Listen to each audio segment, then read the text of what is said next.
we declare the African School Championship Basketball 3-on-3 and Volleyball Open.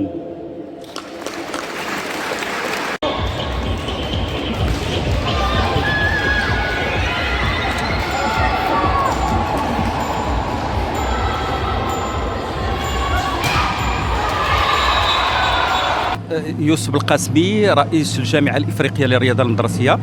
تم إعطاء الانطلاق اليوم للبطولة الإفريقية المدرسية لكرة الطائرة وكذلك كرة السلة 3-3، وبطبيعة الحال بالمشاركة ديال مجموعة من الدول الإفريقية اللي كتشكل هذه الفروق من الفتيان وكذلك الفتيات، وغادي تستمر هذه البطولة إلى حدود يوم الأربعاء إن شاء الله الرحمن الرحيم.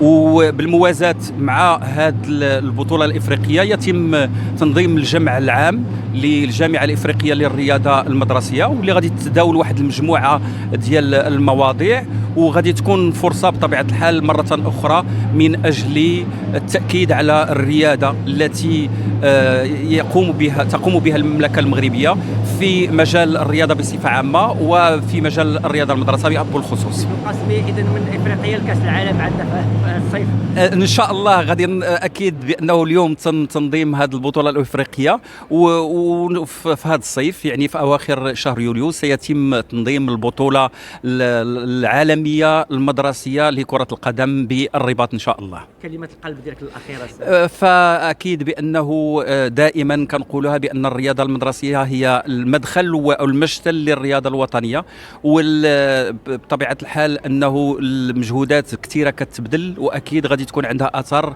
على الرياضه المدرسيه وكذلك على الرياضه الوطنيه، واكيد بانه غادي يتاكد مره اخرى دور الرياضه اللي كتقوم به المملكه المغربيه لا على المستوى القاري وكذلك على المستوى الدولي الحمد لله. ومن نتائج ديال قطر الا مره اخرى جاءت لتاكيد هذا الامر هذا.